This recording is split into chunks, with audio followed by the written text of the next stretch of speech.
Hello and welcome to your channel as they like it.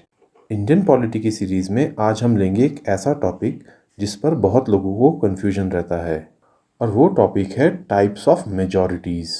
इस lecture में हम जानेंगे कि मेजॉरिटीज़ किस टाइप्स की होती हैं अलॉन्ग विद देयर एग्जांपल्स। तो आइए स्टार्ट करते हैं types of majorities. Mainly 4 type की मेजॉरिटीज़ होती हैं। सबसे पहली है absolute majority, then simple majority, then effective majority and then is special majority. आइए सबसे पहले देखते हैं क्या होती है एब्सोल्यूट मेजॉरिटी। एब्सोल्यूट मेजॉरिटी का मतलब होता है more than 50% of the total strength of the house. For example Lok Sabha के केस में ये 545 का हाफ यानी कि 273 या उससे ज़्यादा की मेजॉरिटी को एब्सोल्यूट मेजॉरिटी बोला जाता है। एब्सोल्यूट मेजॉरिटी लेजिस्लेटिव प्रोसीजर में कहीं पे भी इस्तेमाल नहीं होती है, लेकिन इस मेजॉरिटी की अपनी एक सिग्निफिकेंस होती है। ऐसा इसलिए है क्योंकि अगर एक पॉलिटिकल पार्टी के पास एब्सोल्यूट मेजॉरिटी है तो उससे गवर्नमेंट में स्टेबिलिटी आती है। आइए अब जानते हैं क्या होती है सिंपल मेजॉरिटी। सिंपल मेजॉरिटी को फंक्शनल मेजॉरिटी के नाम से भी जाना जाता है। सिंपल मेजॉरिटी होती है more than 50% of the members present and voting.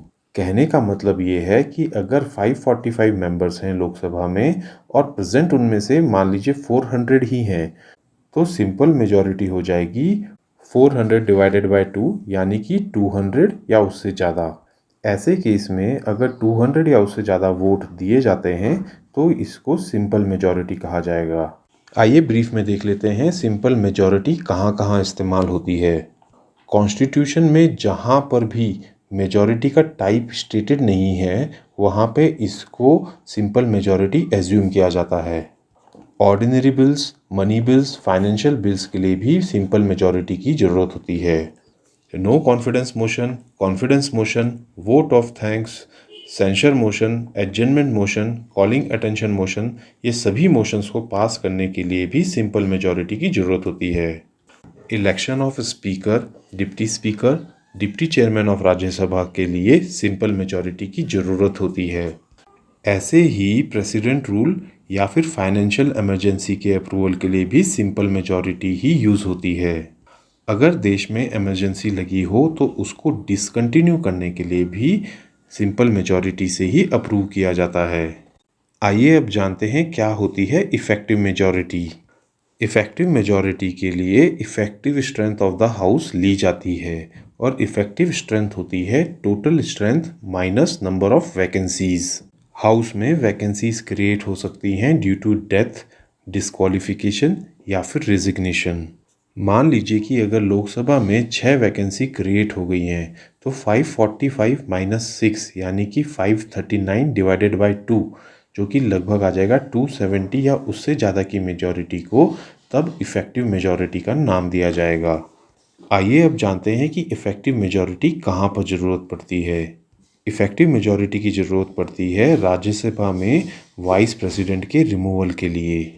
ऐसे ही removal of speaker, deputy speaker, deputy chairman of Rajya Sabha भी इफ़ेक्टिव मेजॉरिटी के साथ ही किया जा सकता है। आइए अब जानते हैं 4th टाइप की मेजॉरिटी जिसका नाम होता है स्पेशल मेजॉरिटी। स्पेशल मेजॉरिटी की भी 3 सब टाइप्स हैं।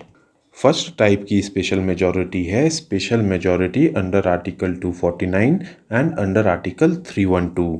इन दोनों आर्टिकल में स्पेशल मेजॉरिटी दी गई है 2/3 of the member present and voting. Article 249 is regarding enabling the parliament to legislate on any subject in the state list. And Article 312 is regarding creation of an all India services. इन दोनों articles के लिए 2/3 of the members present and voting चाहिए होती है। आइए अब देखते हैं सेकंड सब टाइप ऑफ स्पेशल मेजॉरिटी। इस टाइप की मेजॉरिटी के लिए 2 क्राइटेरिया फुलफिल करने होते हैं। फर्स्ट तो वही है कि not less than 2/3 of the member present and voting, जैसा कि आपको भी पहले समझाया था। और उसी के साथ चाहिए होती है majority of the total strength of the house. मान लीजिए लोकसभा के 545 में से 450 मेंबर्स प्रेजेंट हैं तो फर्स्ट कंडीशन के हिसाब से 2/3 ऑफ द 450 इज 300 यानी कि पहली कंडीशन के लिए 300 वोट्स जरूरी हैं और सेकंड कंडीशन के लिए हाफ ऑफ 545 यानी 273 या उससे ज़्यादा वोट्स मिलने ज़रूरी हैं। तो अगर इस केस में स्पेशल मेजॉरिटी चाहिए तो 300 या प्लस वोट लेने जरूरी होंगे। इस सेकंड काइंड की स्पेशल मेजॉरिटी को ऐसे भी कहा जा सकता है कि ये special majority of first kind plus the absolute majority है।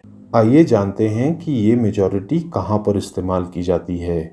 ये मेजॉरिटी रिक्वायर्ड होती है for constitutional amendment bills under article 368। Emergency को कंटिन्यू करने के अप्रूवल के लिए भी यही मेजॉरिटी की ज़रूरत पड़ती है। रिमूवल ऑफ द जजेस of supreme court, high court, CAG या सीईसी को रिमूव करना हो तो भी इसी टाइप की मेजॉरिटी की ज़रूरत होती है। अगर आर्टिकल 169 में किसी स्टेट में स्टेट लेजिस्लेटिव काउंसिल क्रिएट करनी हो तो भी इसी टाइप की मेजॉरिटी की ज़रूरत होती है। आइए अब देखते हैं स्पेशल मेजॉरिटी का थर्ड सब टाइप क्या होता है। इस मेजॉरिटी को स्पेशल मेजॉरिटी अंडर आर्टिकल 61 भी कहा जाता है। Article 61 of the constitution deals with the impeachment of the president. और इस केस में जो मेजॉरिटी चाहिए होती है वो होती है 2/3 of the majority of the total strength of the house, यानी कि 2/3 ऑफ 545 विच इज़ 364 या उससे ज़्यादा वोट चाहिए होते हैं इस मेजॉरिटी के लिए। तो दोस्तों ये थी हमारी coverage regarding types of majority जो कि हमारे कॉन्स्टिट्यूशन में दी गई हैं। अगर आपको ये पसंद आती है वीडियो तो इसे लाइक एंड सब्सक्राइब करें। वहीं इंस्टाग्राम और टेलीग्राम से जुड़ें जहाँ पे कि हम फ्री PDF और फ्री नोट्स देते हैं। Thank you.